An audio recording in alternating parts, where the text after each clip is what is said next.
Pessoal, proposta diferente e aí eu quero verdadeiramente contar com a audiência de vocês, com o like, com a inscrição de você que vê, eu sei que vê e não se inscreve e com o compartilhamento desse conteúdo, porque olha só o que eu quero fazer no sentido de trocar e enriquecer nesse canal e valorizar vocês com um tema extremamente recorrente e importante em estética corporal, que é a tão famosa celulite. Eu acabei de dar a minha primeira aula teórica na pós-graduação de dermatologia da IPMED no Rio de Janeiro.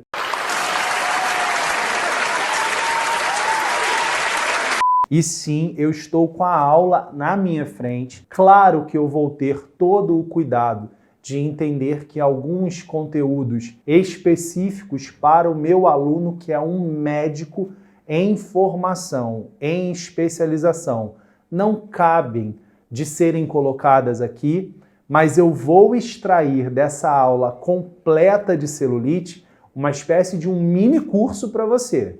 Então, de novo, eu preciso contar e eu estou verdadeiramente pedindo o teu like, a tua inscrição, o teu sininho ativado, o teu comentário de se essa proposta foi bacana, se esse tipo de dinâmica no canal, com uma cara mais robusta de aula para os nossos vídeos regulares, de terça ou quarta noite, é uma proposta legal, tá certo? Então vamos junto, cair pesado, mas de uma maneira leve, para falar de celulite, ou melhor, de lipodistrofia ginoide. Vai se familiarizando com esses termos, porque já já a gente vai tê-los muito mais em mente do que o equivocado termo celulite, embora a gente compreenda que ele seja tão vulgarmente difundido. Eu me chamo Leonardo de Deus Melo, para quem não me conhece, sou médico, cirurgião geral, pós-graduado em dermatologia e em medicina estética, professor de cirurgia geral pela Unigran Rio, professor agora de dermatologia estética pela IPMED, com muita gratidão, com muito orgulho, e um youtuber de sucesso graças a você. Vamos junto para nos enriquecermos, para crescermos juntos em lipodistrofia ginoide.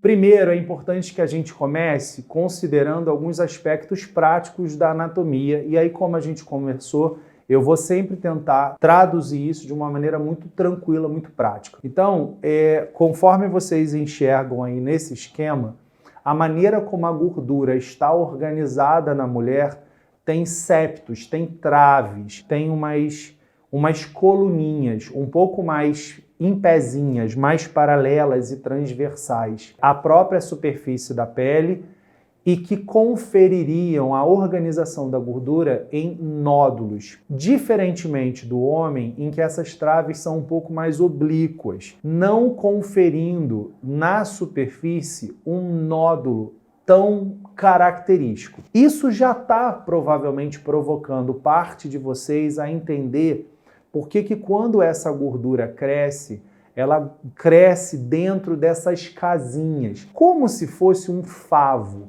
E aí cada favo, um pouco mais gordinho, é o que vai nos dar, na evolução da lipodistrofia ginoide, aquele tão famoso aspecto em casca de laranja.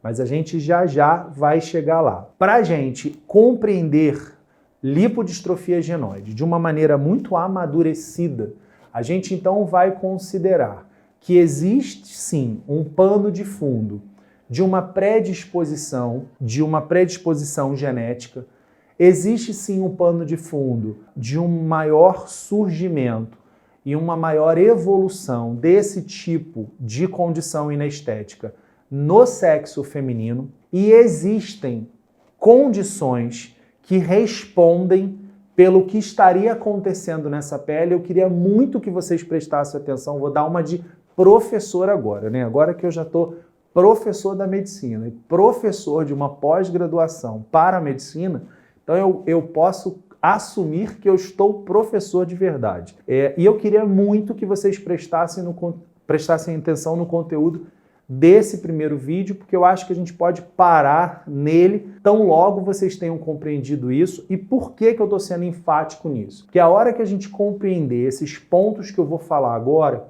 a gente vai ter uma visão extremamente amadurecida de quase tudo que a gente ouviu falar ou pretende fazer sobre a tão famosa celulite.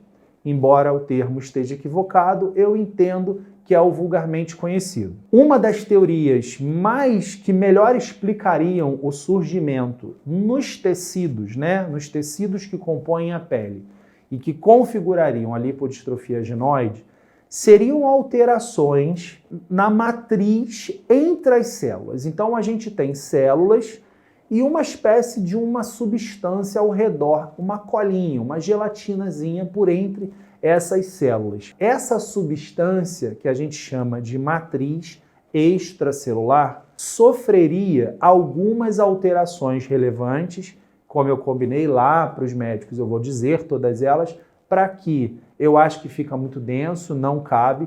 Então, compreender que essa matriz extracelular ou intersticial, essa que tem entre as células, vai sofrer alterações extremamente relevantes que vão encerrar com 3 processos principais. A lipogênese, portanto, o aumento das células de gordura, a multiplicação dessas células ou o aumento dessas células. Então a gente vai ver células adiposas novas surgindo ou células que já existem crescendo de tamanho.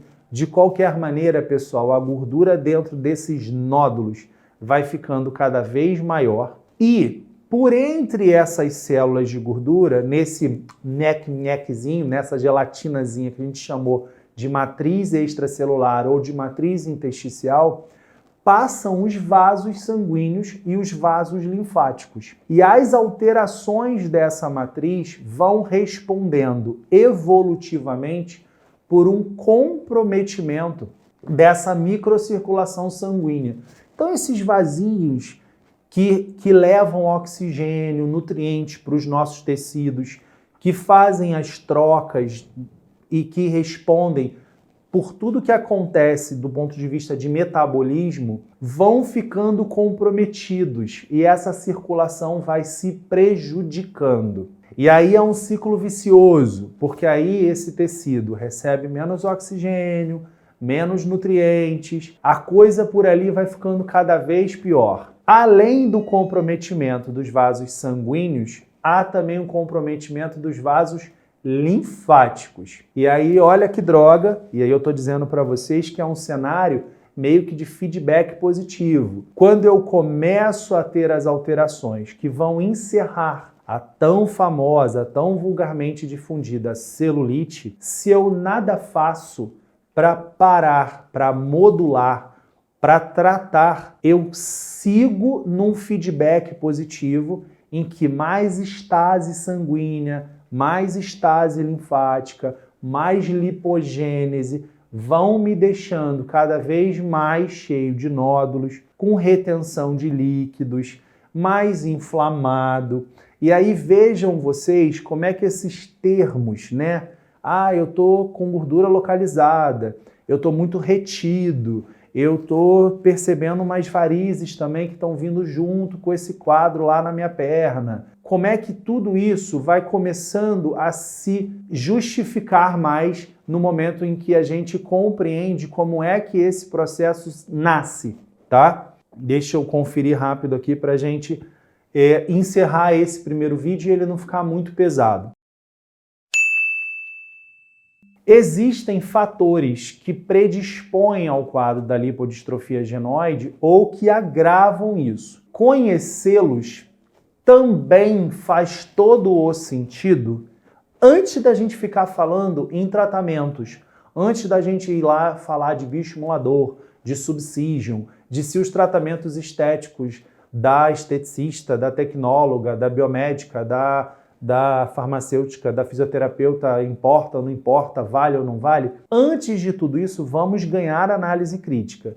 E aí, quando eu entendo que os meus hormônios são talvez um dos principais fatores agravantes ou predisponentes, e eu desconsidero essa informação, eu não faço nada para melhorar esse terreno que deveria estar fértil para que aí então eu colha maiores e melhores respostas quando instalados ou iniciados os tratamentos. Ah, agora eu entendi! Agora eu saquei!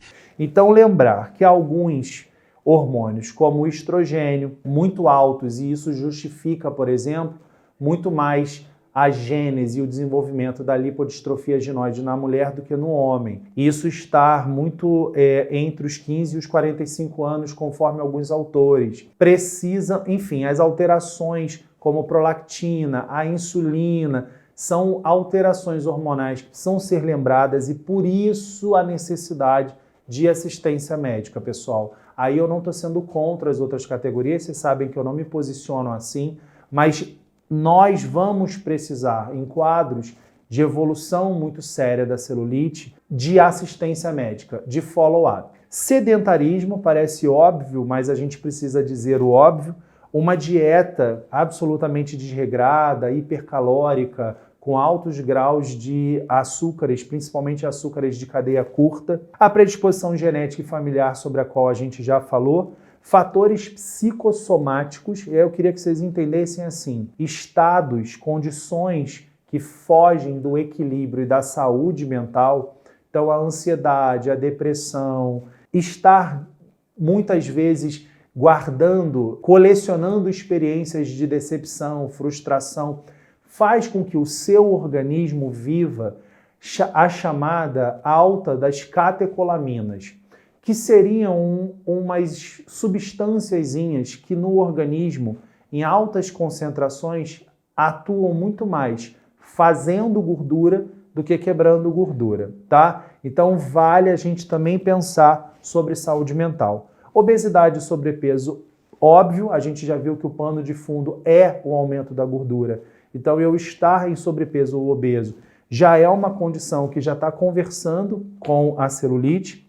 Os distúrbios circulatórios a gente compreende agora muito bem, porque tem tudo a ver circulação alterada, disfunções intestinais. Então, quando eu preciso estar lá brigando comigo no vaso sanitário, essa compressão que eu gero diminui o retorno venoso dos membros inferiores, isso piora o quadro.